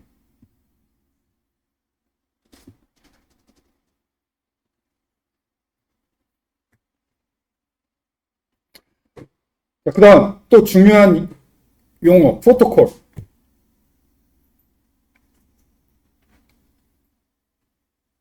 프로토콜은 보통 통신, 대화, 할 때 사용되는 용어인데, 서로 뭔가 만나서 주고받고 대화하고 할 때 어떤 절차, 규칙, 약속, 이런 걸 프로토콜이라고 해요. 통신 프로토콜. 그래서 어떤 규칙, 데이터를 보낼 때 어떤 사이즈로, 내용을 어떤 규격으로, 어떤 절차로 보낸다. 이렇게 보내는 것과 받는 쪽이 이 규칙을 다 지켜야 대화가 되지. 그래서 그런 걸, 예를 들어서 크롬 웹브라우저도 크롬도 있고, 오페라도 있고, 사파리도 있고, 많이 있죠. 그 다음에 웹서버도 엔진엑스도 있고, 아파치도 있고, 많은 웹서버가 있어요. 근데 서로, 만든 회사는 달라도 다 서로 데이터 주고받고 통신하잖아. 그 수많은 웹브라우저하고 웹서버하고. 그럼 어떻게 이렇게 딱딱 데이터를 주고받고 대화를 하느냐? 웹 통신과 관련된 자세한 규칙, 절차, 약속 규정이 있어요. 그런 것들을 통신 프로토콜이라고 하는데, 웹 브라우저, 웹 서버 사이의 통신 프로토콜이 HTTP예요. 이게 표준안이 정해져 있어요. 그 표준안이 굉장히 자세해. 그 표준안대로 이 프로토콜대로 웹브라우저를 구현하고 웹서버를 구현하면 서로 호환이 돼. 서로 통신할 수 있어요. 그래서 HTTP, 이메일을 주고받고 하는 것은 SMTP예요. 어디 적혀놨는데.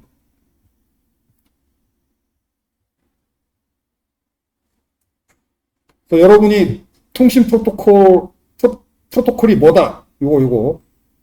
표준 통신 규칙, 규약, 약속, 이런 걸 프로토콜이라고 한다. 웹브라우저, 웹서버 간 통신 프로토콜이 HTTP. 이거 알아야 되겠고, 이 정도는 알아야지 HTTP가 뭔지. 웹 통신 프로토콜. 표준 약속이 HTTP예요. 그 다음에 이메일, SMTP. 이것도 알아야지. 적어도 HTTP, SMTP 이 두 개는 알아야 되겠고, IP 이것도 알아야지. 인터넷 프로토콜. 모든 통신에는 표준이 있어요. 그게 프로토콜이야. IP, 인터넷 프로토콜을 줄여서 IP라고 해요. 이것도 알아야지. IP. IP라는 게 인터넷 프로토콜 이 규칙, 규약, 표준이에요. 그걸 지켜서 구현하면 그게 인터넷 소프트웨어가 되는 거지. 통신 소프트웨어. 운영체제에 구현되어 있죠. 이게 인터넷 계층이에요. 그리고 그 위에 TCP,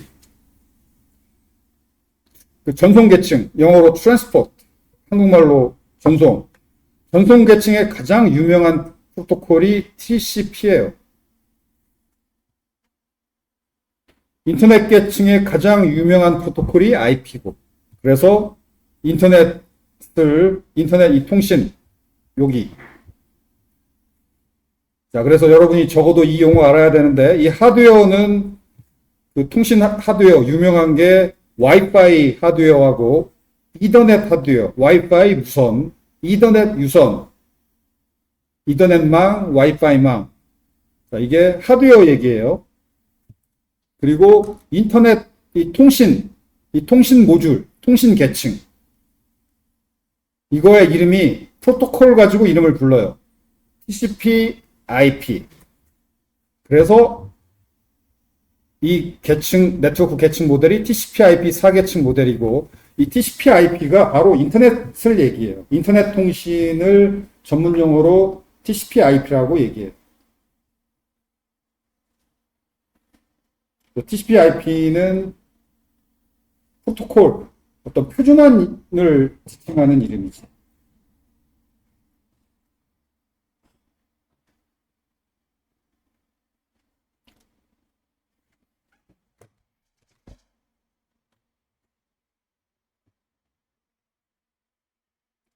오케이. 자, 그래서 적어도 기술 면접도 그렇고, 그 다음에 개발자라면 모르면 안 되는 용어, HTTP가 뭔지, SMTP가 뭔지, HTTP, SMTP, TCP, IP, 와이파이, 이더넷. 적어도 이 단어는 알아야 돼요. 다 프로토콜의 이름이야. 이더넷도 프로토콜, 와이파이도 프로토콜인데 둘 다 하드웨어 프로토콜, 하드웨어 장비의 표준안이죠. 이더넷 표준안대로 하드웨어를 만들고 와이파이 표준안대로 하드웨어를 만들면 그 통신이 가능한 거예요. 호환이 된다는 얘기예요. 와이파이, 이더넷 이게 무선 하드웨어 통신 장비, 유선 하드웨어 통신 장비의 표준 규격 이름이야. 프로토콜 이름이에요. 그 다음에 IP, TCP, 인터넷 계층의 표준 프로토콜 IP, 트랜스포트 계층의, 전송 계층의 대표적인 프로토콜 P, 그 위에 애플리케이션 계층의 웹 프로토콜 이름은 HTTP, 이메일이 SMTP. 이 정도 용어는 컴맹이 아닌 이상 알아야 돼요. 외우기 바라요. 자, 10분 쉽시다.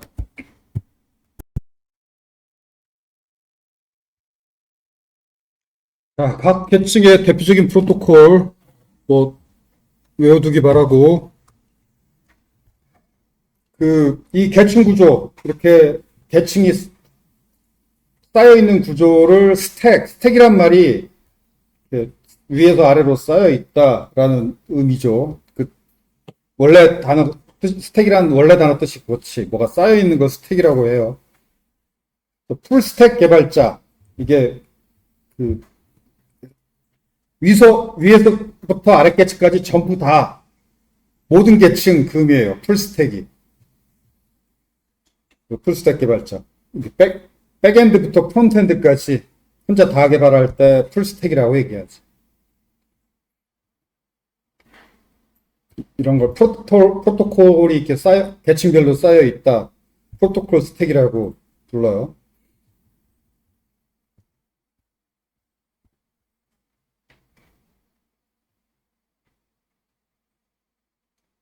그 다음에 각각의 계층에 대해서 좀 더 자세히 살펴보면 제일 아래 하드웨어 계층, 호스트 투 네트워크 계층, 그냥 쉽게 말해 하드웨어 계층이에요. 이 하드웨어 계층도 굉장히 복잡해요. 뭐 전자공학적 관점에서 별별 얘기가 다 있죠. 예를 들어서 사실 우리 눈에는 잘 안 보이지만 여러분 눈에는 와이파이하고 이더넷만 보이지만은 사실 뭐랄까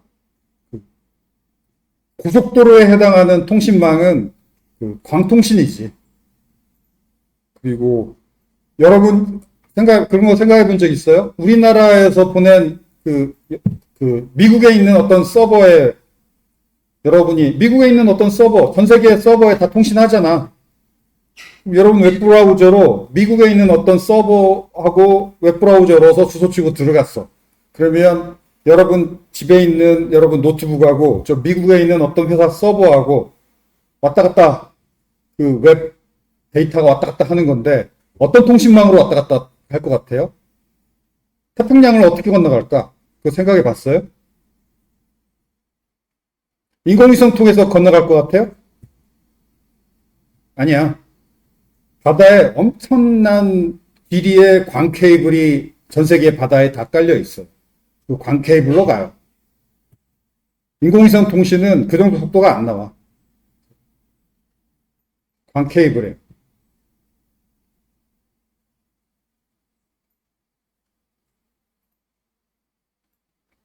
아무튼 굉장히 복잡한 얘기들이 여기도 많은 얘기들이 있지만 우리는 지금 통신 앱 개발할 때 필요한 배경 지식을 공부하려는 거지 몰라도 돼. 또 이더넷, 와이파이 이 정도 용어하고 요게 뭔지 이 정도만 알면 충분해요.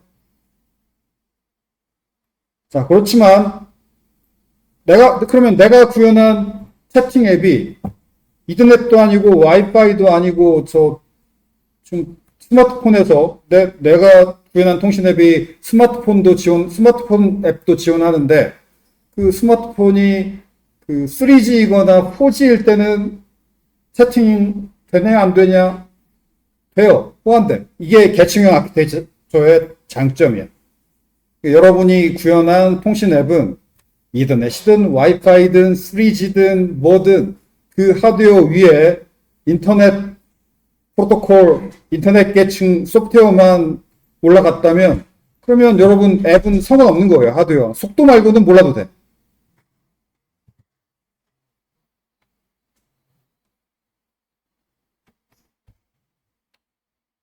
몰라도 된다. 그냥 이런 개념 정도만 알면 된다는 거고 그 위에 인터넷 계층. 인터넷 계층도 사실 별로 많이 알 필요는 없어요. 그렇지만 적어도 이런 개념 정도 알아야 되는 개념들은 많지. 먼저 라우팅.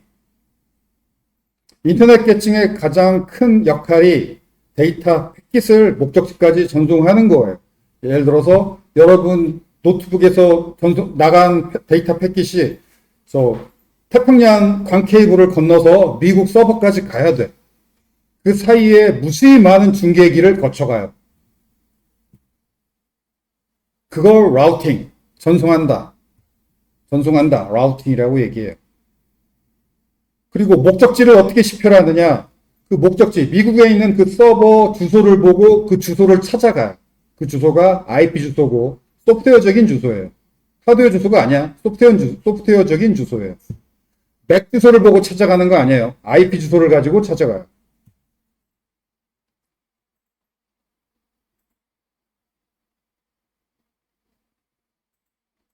IP 프로토콜, IPv4, IPv6 이게 IP 프로토콜 버전 이름이에요. V4, V6 이거 말고도 버전이 뭐 여러 개 더 있다는데 그런 것까지 우리가 알 필요 없고 개발자로서 V4, V6 이 버전 차이는 알아야 돼요. 왜냐하면 왜 알아야 되냐면 주소가 달라. 현재 대세는 IPv4지. 32비트. 그래서 이 강의도 요 IPv4에 준해서 설명할 거예요. 근데 미래는 V6로 넘어간대. 근데 넘어간다는 얘기는 몇 년 전부터 있었는데 아직까지 안 넘어가. 왜 언제 넘어갈지 모르겠어요.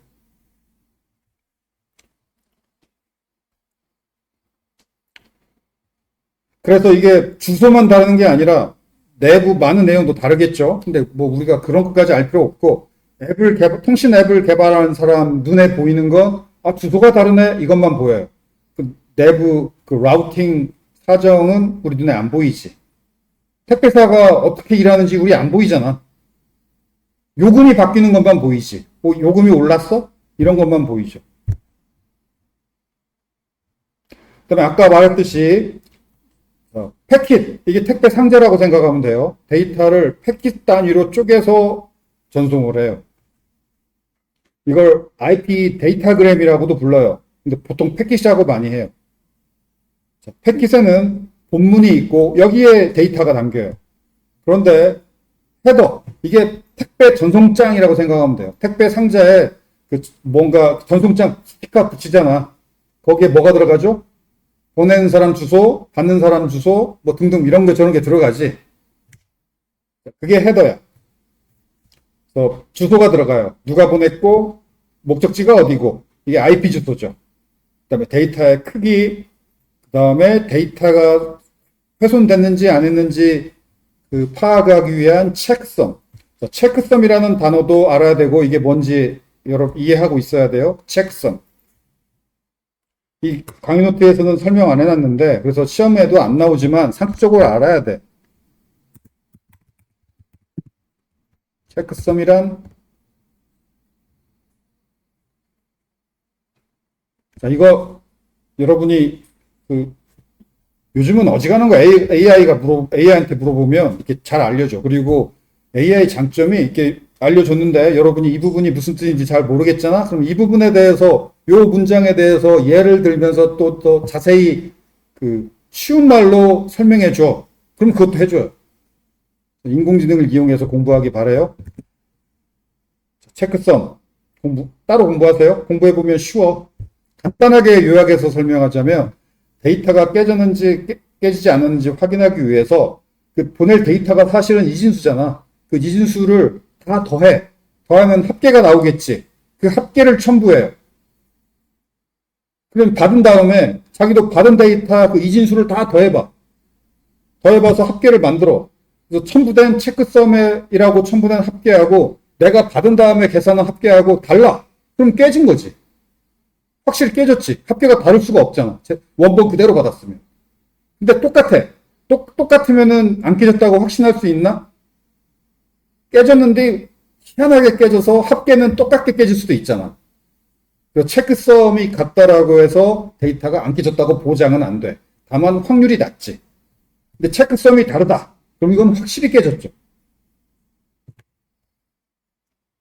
그래서 단순한 합계는 우연히 합계가 같게 깨질 수도 있기 때문에 좀 이런저런 계산 방법이 있어요. 단순한 합계가 아니라 좀 가급적 우연히 체크썸이 깨졌는데도 우연히 체크썸이 똑같을 확률을 최대한 낮추기 위한 계산 방법들이 있어요. 그런 것들이 체크썸 계산 방법으로 이런 것 저런 것들이 있어요. 아무튼 체크썸이 뭐다 확인해 보기 바라고. 그래서 인터넷에서 뭐 다운받을 때 이렇게 체크썸이 첨부된 경우가 있어요. 그러면 여러분이 다운받은 다음에 이게 악성 소프트웨어에 의해서 훼손된 건지 아닌지 여러분이 체크썸 값 여러분도 확인해 봐가지고 그 적혀 있는 체크썸하고 똑같은지 확인해 봐서 여러분이 다운받은 데이터가 훼손된 건지 아닌 건지. 대부분 다운받을 때 확인해 보는 이유는 데이터가 깨졌는지 확인은 인터넷 계층하고 통신 계층이 깨진 건 여기서 확인해. 그런데 여러분이 개인적으로 체크썸을 확인해 봐야 되는 이유는 통신 중에 깨진 게 아니라 악성 소프트웨어가 깬 거. 이게 통신 중에 깨진 게 아니지. 악성 소프트웨어도 앱이야. 앱이 일부러 손상시킨 거죠. 그건 이 IP 계층과 트랜스포트 계층이 악성 소프트웨어까지는 못 걸러내. 악성 소프트웨어에서 다운받은 데이터가 훼손됐는지 검사하는 것도 요즘 여러분이 체크썸을 신경 써야 되는 이유 중에 하나죠. 자, 이런 패킷을 인터넷 계층이 전송을 하는 걸 책임지고 있는데 그 전송하는 것을 라우팅이라고 해요. 패킷 전송을 라우팅. 이거 어마어마한 거야. 여러분 집에 노트북에 있는 데서 출발한 패킷이 미국의 서버까지 태평양을 건너가요.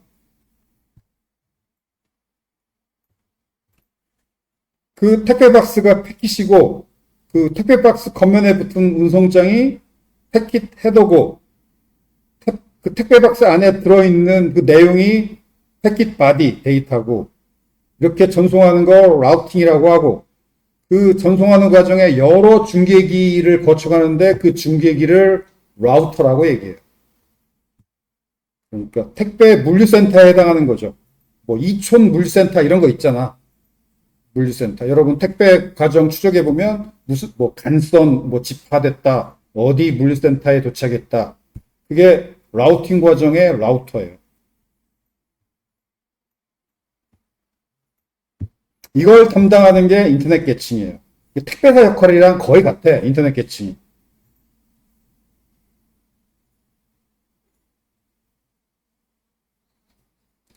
그래서 이 인터넷 계층이라는 택배사가 있는 덕분에 우리는 어떤 패킷을 미국에 있는 서버까지 보낼 때 IP 주소만 적어서 인터넷 계층에 넘기면 얘가 알아서 미국까지 택배를 해줘. 굉장히 편하지.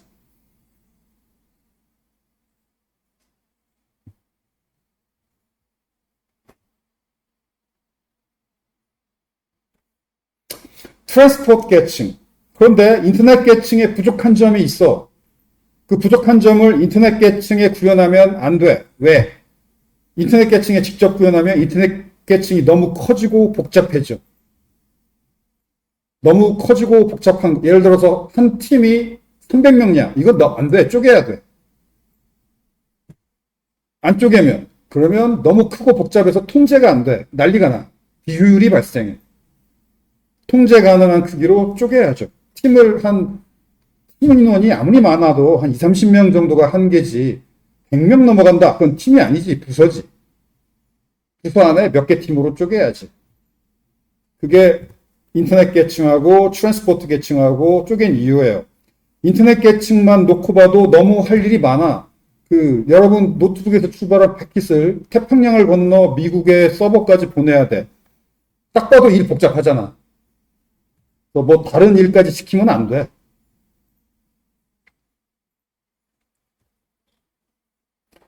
자, 인터넷 계층의 부족한 점. 인터넷 계층이 참 어렵고 힘들고 복잡한 일을 하긴 하지만 그래도 고객 입장에서는 부족한 게 있어. 뭐가 부족한 게 있냐면 가다가 깨질 수 있어. 뭐 라우터 장비가 고장날 수도 있고 아니면 뭐 지진 같은 걸로 광 케이블이 쓰나미 같은 걸로 광 케이블 끊기기도 해요. 중간에 정전이 발생해서 날아갈 수도 있고 도착 못할 수도 있고 그 다음에 번개 같은 거 때문에 번개가 떨어지면 데이터가 막 전기적인 신호가 다 난리가 나죠. 그럼 데이터가 다 훼손되죠. 그래서 인터넷 계층은 책성값을 확인해 봐가지고 책성값이 똑같다. 그러면 안 깨졌다고 간주하고 그냥 목적지에 갖다 줘요. 그런데 책성값이 깨지면 안 갖다 줘. 그냥 안 보내요. 도착 안 해. 인터넷 계층.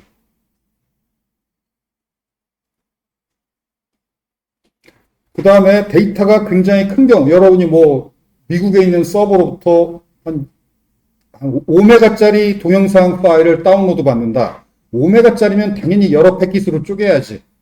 그 패킷들이 순서대로 도착한다는 거 보장 안 돼요. 어떤 순서로 도착될지 몰라. 그런데 그 동영상, 이게 만약에 실시간 유튜브다. 혹은 넷플릭스다. 패킷들이 순서대로 도착해야 순서대로 플레이가 될 거 아니야. 이 순서대로 도착한다는 것도 인터넷 계층은 보장하지 않아요. 그래서 이런 것들을 보장하는 그 윗계층, 트랜스포트 계층이 필요해요. 얘는 일종의 뭔가 보장하는 일을 하지. 택배 전송 자체는 인터넷 계층이 택배사야. 얘가 전송은 해. 전송은 얘가 다 해. 그렇지만 트랜스포트 계층은 그 전송 계층 위에서, 택배사 위에서 뭔가 보장해주는 일만 해. 모든 데이터가 전송되는 것을 보장해요. 어떻게 보장하느냐?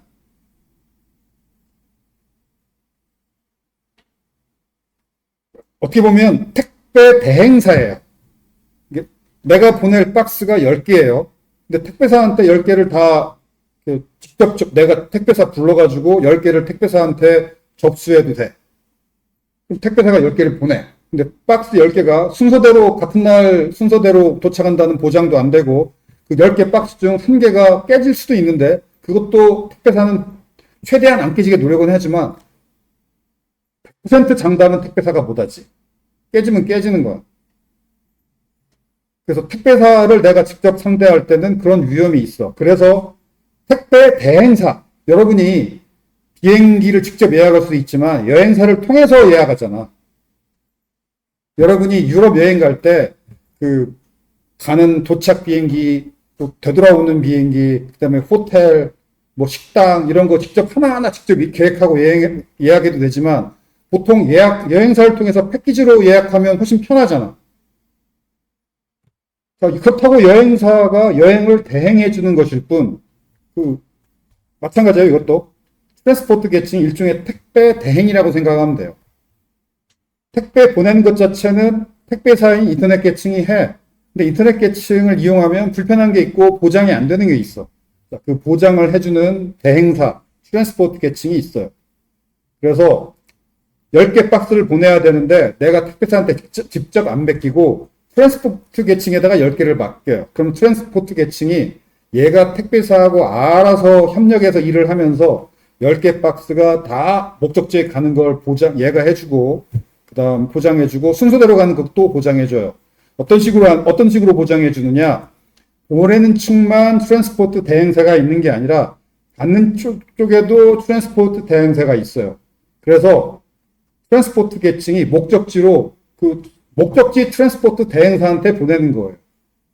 그리고는 내가 몇 월 며칠 날 10개 박스를 보냈으니까 네가 받아. 그러면 목적지 트랜스포트 계층 대행사에서 거기서 받아가지고 10개를 받은 다음에 그걸 순서대로 나열한 다음에 고객한테 갖다 주는 거예요. 그럼 고객이 받는 건 순서대로 10개의 박스를 받지. 그 다음에 중간에 사고로 7번 박스가 안 갔어.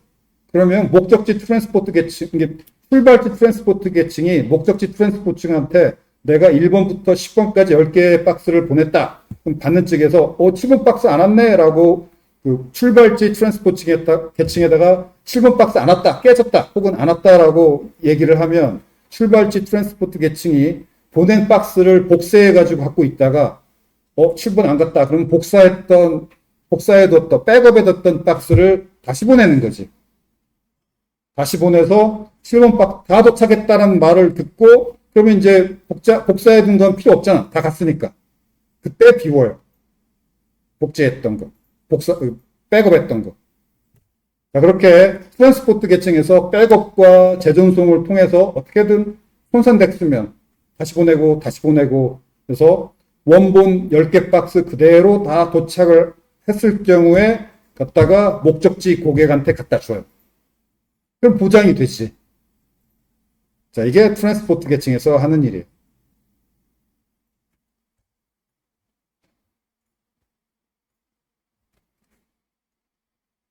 자, 그래서 여기 적혀 있는 거. TCP 프로토콜.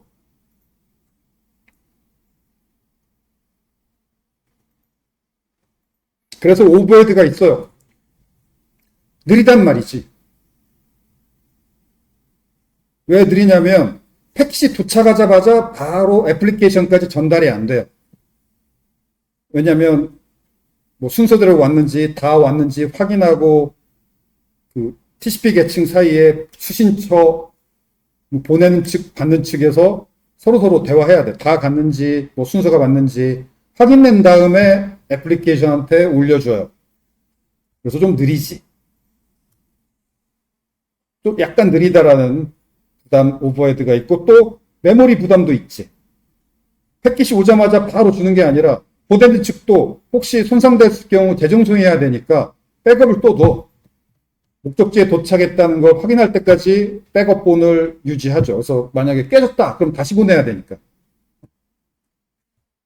그런 오버헤드가 있어요. 그렇지만 대신 순서가 보장되고 손상도 걱정 안 해도 되는 통신과정의 손상, 악성 소프트웨어 말고 통신과정의 손상만 보장이 되는 그런 프로토콜이죠.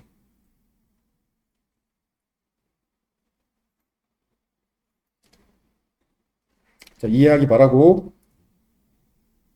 그 다음, 그랬더니 또 어떤 경우도 있냐면, 어떤 고객은, 특수한 고객은, 이 택배 상자는 깨져도 돼. 그렇지만, 10개 중에서 한두 개 누락돼도 되는데, 속도가, 신뢰도보다는 속도가 중요해. 최대한 빨리 보내라.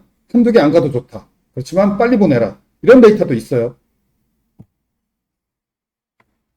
그런데 고객이 누구냐면 애플리케이션 계층이죠. 자, 이제 이 애플리케이션 계층이 TCP 프로토콜을 이용해서 이 TCP 전송을 하면은 아까 말한 대로 보장은 되지만 좀 느려. 근데 어떤 애플리케이션은 좀 한두 개 깨져도 돼. 뭐 너무 많이 깨지면 안 되지만 100개 중에 1개 정도 깨지는 건 오케이인데 느린 건 안 돼. 최대한 빨리 보내야 돼. 그러면 TCP를 이용하지 않고 인터넷 계층에 바로 일을 시키면 되긴 해. 근데 고객이 그럼 불편하지. 뭐가 불편하냐? 그러면 애플리케이션 개발자가 바로 아래 TCP하고 이 트랜스포트 계층하고만 대화하는 게 아니라 빨리 보내야 될 때는 그 아래 쉽게 말해서 내가 사장인데 확실하게 일하고 싶을 때는 부장에게 얘기해야 되고 빨리 뭔가 처리해야 될 때는 부장 건너뛰고 그 밑에 팀장을 직접 불러서 얘기해야 돼. 이게 불편하지. 군대 갔다 온 학생이라면 이해할 거예요. 내가 연대장인데 어떤 일 처리는 병장 불러서 일해야 되고 어떤 일 처리는 소대장 불러서 일해야 되고 어떤 일 처리는 뭐 중대장 불러야 돼. 이거 말이 안 되지. 그냥 중대장한테 다 지시하면 중대장이 알아서 빨리 할 건 이렇게 하고 천천히 할 건 저렇게 하고 그렇게 해야지. 자, 그래서 이 트랜스포트 레이어의 가장 대표적인 프로토콜은 TCP인데 TCP만 있는 게 아니라 UDP도 있어요.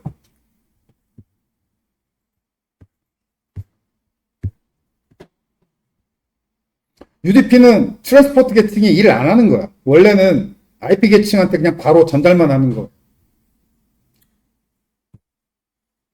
트랜스포트 계층에서 너 뭐 하지 말고, 뭐, 트랜스포트 계층이 뭐, 순서 맞추고, 깨지지 않는 거 보장하고 하는 거죠. 그거 하지 마. 그냥 IP 계층한테 그냥 바로 갖다 줘. 네. 그러면 IP 계층한테 바로 시켜도 되지 않느냐?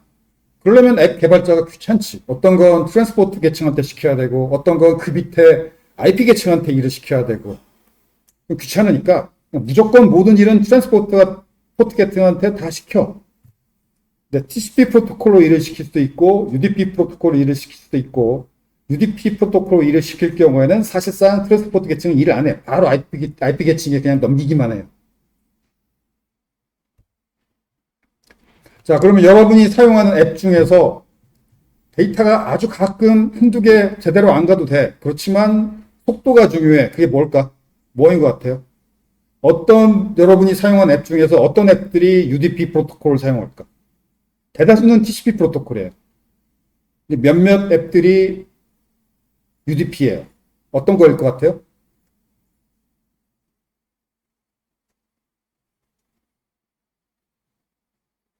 여러분이 어제 사용했던 인터넷 뭐 이런저런 서비스 아니면 애플리케이션 통신 기능 중에서 잠깐 좀 데이터가 깨진 거 정도는 아무 상관없는 거 뭐가 있어요? 유튜브이지.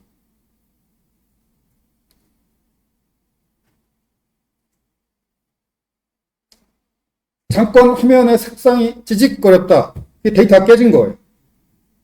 근데 그 깨진 부분 다시 불러고 뒤로 안 가잖아. 유튜브이 UDP 프로토콜로, 스트리밍 서비스가 UDP 프로토콜이에요.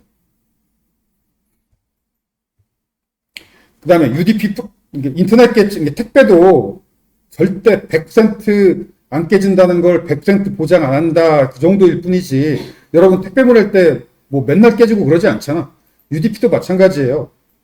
100% 확신은 안 한다는 거지. 그냥 인터넷 계층으로 보내면 자주 깨진다. 이건 아니야.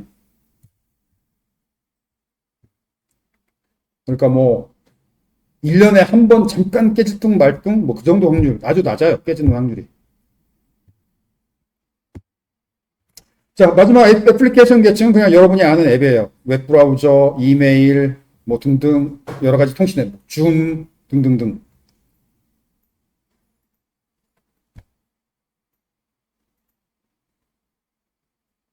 근데 얘네들도 프로토콜이 필요한 이유가 웹브라우저하고 웹브라우저도 앱이고 웹서버도 앱이야. 둘이 통신해야 되니까. 이메일도 보내고 받고 해야 되니까. 뭔가 통신하는 것들은 다 이런 프로토콜이 있어서 이 프로토콜을 맞춰서 구현해야 통신이 되죠.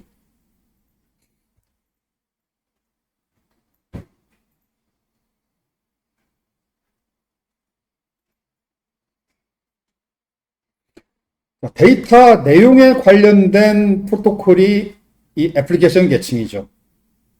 예를 들어서 택배 같은 경우도 그래요. 택배 회사는 상자 안에 뭐가 들었는지 관심이 없잖아. 무게 정도만 관심이 있지.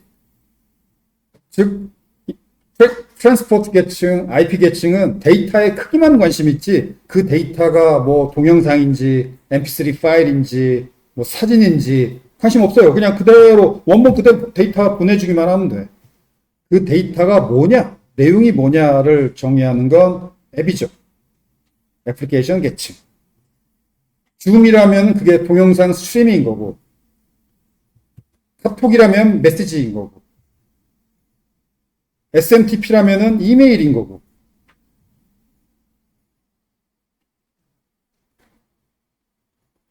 오케이.